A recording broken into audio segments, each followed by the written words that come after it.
Hey YouTube! Ibanez SAS36FM.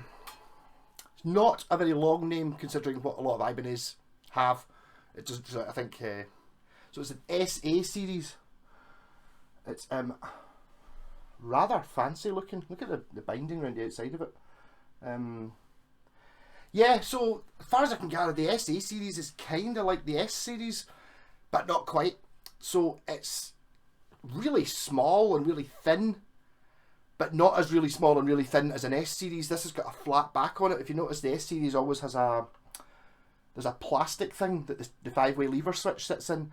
That's because an S series isn't deep enough to take the depth of a 5-way lever switch, so they had to kind of raise it up, which I always thought looked a bit rubbish. So this one's, as you can see, it's got a flat back, whereas an S series got a carved top and a carved back. So this has got a flat back, so it's just thin, not stupidly super thin. Very svelte, that's the word to use for. It's also a, I think it's a set neck. It kind of looks like a through neck to me, but set neck, it says in the brochure. This is a 2007. That's how I found out what model it was. Normally they'd say on the back what model it is. This one doesn't actually say it, but the serial number starts W67. Where did I get the 6? Where did I go to 2007 for? 2006 maybe. It was this guitar appeared to be in the catalogue from 2007. So that's where I just obviously read 6 and then said typed in 7. All the Ibanez catalogues are on the Ibanez page anyway, going back to pretty much all the ones from the 90s onwards. I think are all there, and then the 80s is a little bit sporadic, and then there's some from the 70s and stuff like that. Not by any means an exhaustive list, but from the last few years it is. So you've got it's not a wizard neck. I can't remember what's the other one. Is it an X something? Whatever the other one is, it's not quite as it's not as square. It's still a really thin Ibanez neck. This one doesn't have a lock and trem. It's got a, not going to say it's like a Strat trem. Ibanez branded 6 saddle 2-point trem. Nice pickup ring. It's got some really nice details on it. I mean, it's really quite hard to fault Ibanez guitars sometimes, and you sort of wonder why people buy anything else. Apart from, which I go into quite a lot with guitar, more the bases of this era, it's kind of what is it? And it's like it can do anything. It doesn't scream to me, oh, I want to pick it up and play Black Sabbath, or maybe just because I'm old. I don't know, but I can see this being a guitar teacher's guitar or a session musician's guitar type thing. Very nice. So as you can see, I like that. That's another wee feature I like. See, this knob is actually smaller than this knob. That's so you get enough to grip on it, which is pretty cool. So that's a sort of like a coil split for this pickup, but this is I've talked about this before. I've actually got one in my parts box but never heard it. Now I've got one. So this is a true dual pickup. So as you can see, it's a humbucker on the top, right? Normally when you split it, it just deletes one of the coils basically, so you just listen to one of them. Yeah, so it kind of does that. But the other thing is, in below this, there's another coil. So this is actually a 3-coil pickup. So it's either these 2 coils that are working, which gives you humbucker, or it's this coil and the one that's in below it working in parallel, which gives you like a stacked single coil. So the volume drop shouldn't be the same, and it's still hum cancelling. We'll see. So here's the bridge, humbucker, and then here it is split.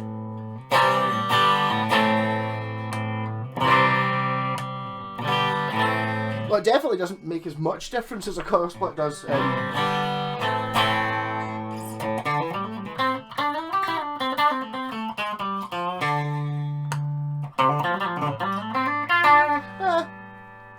It does it. Not sure it's 100% super useful. There's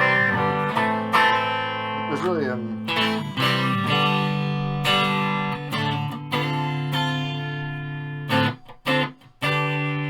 just get really nice perloid. I need to give this frigga. Holding it up there, it looks awfully dusty. I need to give it a bit of a clean. It's got pearly fret markers and a bind toned plastic on the edge of the fingerboard. If we can hold this up enough to see kind of like my Washburn Eagle. This excessive binding, which pretty cool. I'd imagine this is just a veneer. Looks to be solid mahogany body. Pretty good. There's a wee bit of buckle rash. Apart from that, it looks in pretty much fantastic condition. It really is. Very few dinks and dents and stuff on it. I would like to do a video of this, comparing this to my Yamaha SE820 Session 2, because it looks the same from a distance, but the Yamaha weighs 4 times as much and is entirely different in every way when you play it, but it's just the same colour and it's the same outline. It's really quite a bizarre thing about how two guitars that look so similar that you would think one was a copy of the other, and they're absolutely nothing in common at all apart from the colour, really. So that's neck position. Just playing through my wee Lane VC15 there. No pedals on, no effects, no processing, the mic's just there. Position 4.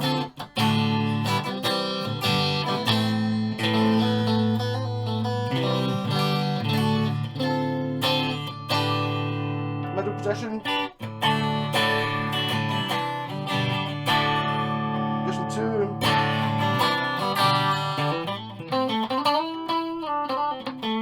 That's when it has a humbucker, this is it as a...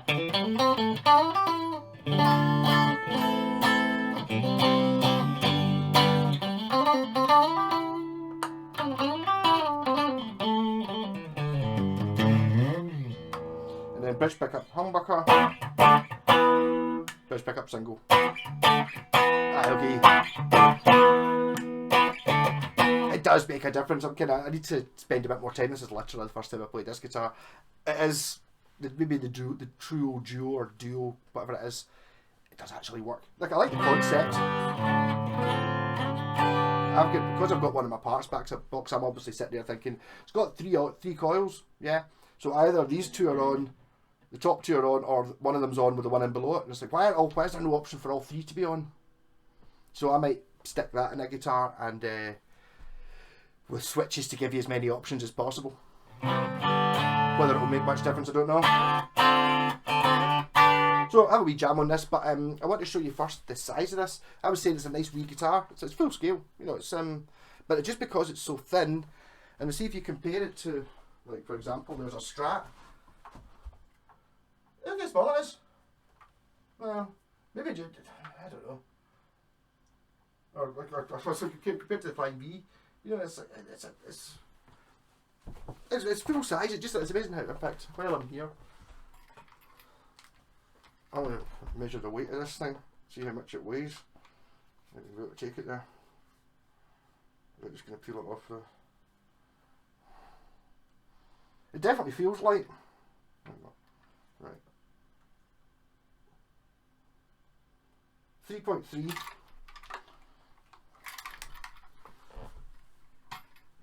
3.3 kilograms is very light for a guitar. I think my Yamaha RGX A2 is 2.8, and that's like the lightest guitar in the universe. It's made specifically to be light. Also not an entirely different shape from this. It's a bit thicker. But yeah, so I mean, you can't seem to fault Ibanez guitars. I mean, I don't think it's not an expensive one. Is it?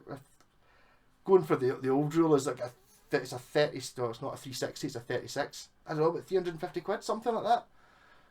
Probably new, and worth it. Let's be honest.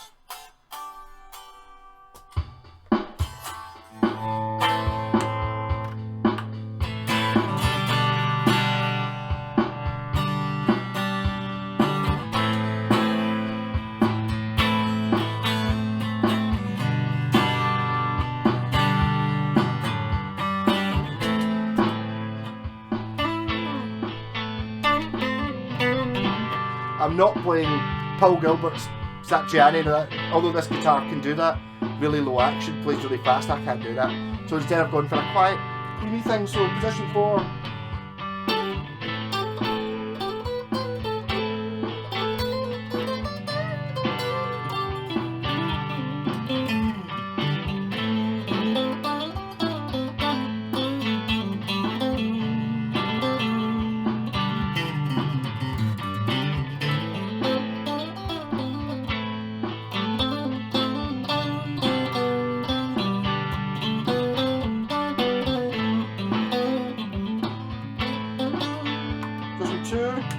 chord split on.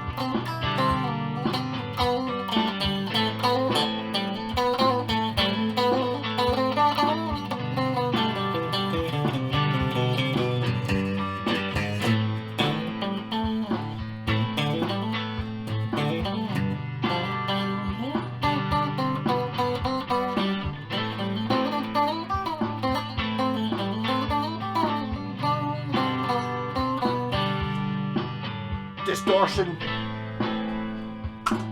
Joyo US Dream, like a Sir Riot, apparently. Basically, I'm just using it as distortion. Humbucker on.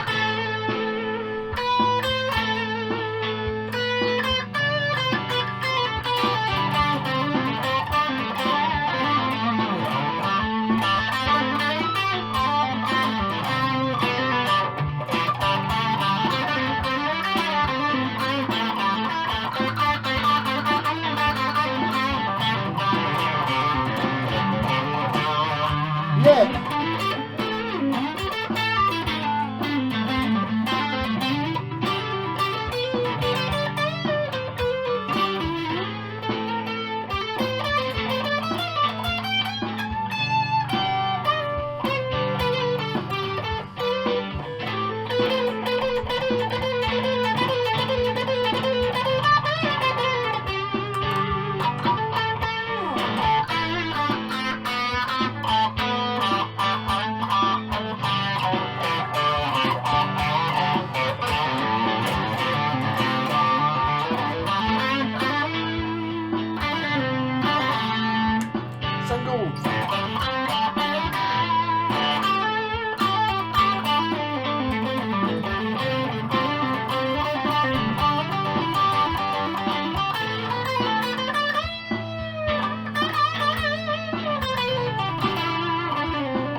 It's such a thin neck and it's an Ibanez, it's making me want to try and shred, even though I'm just showing myself up because of my inability to actually shred, apart from just play blues licks quite fast.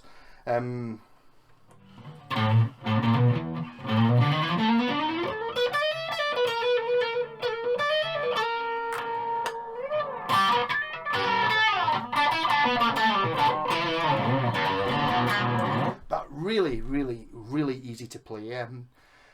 I don't really want. It's like it's one of those things that if you're a beginner's guitar, you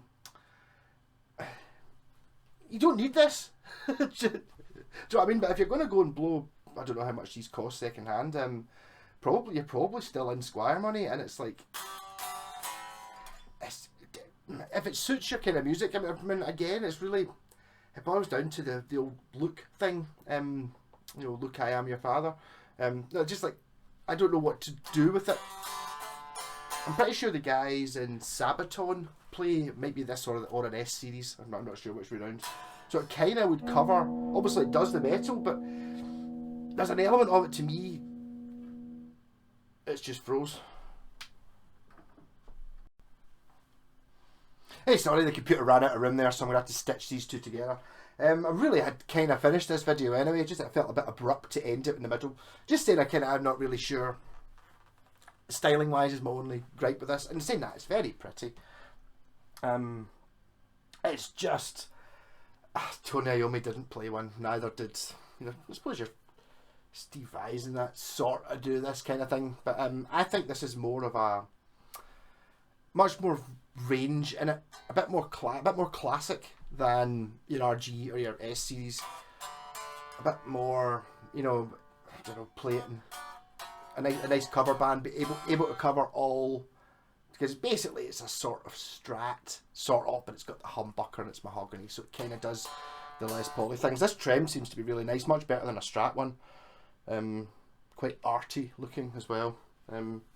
Ultimately, Ibanez know exactly what they're doing. I think pretty much bang for their buck. I really don't think,